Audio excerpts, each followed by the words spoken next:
Praise the lord. ఈరోజు ఏర్పాటు చేయబడిన దేవుని వాక్యము.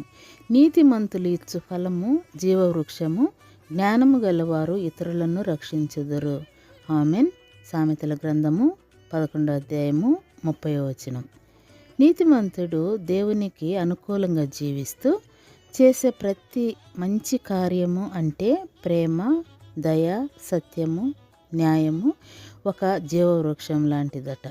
చెట్టు నీడని ఇస్తుంది, ఆకలితో ఉన్నవారికి ఫలాలను ఇస్తుందో అలాగే నీతిమంతుడి ప్రవర్తన తోటివారి జీవితాల్లో ఆనందం నింపుతుంది.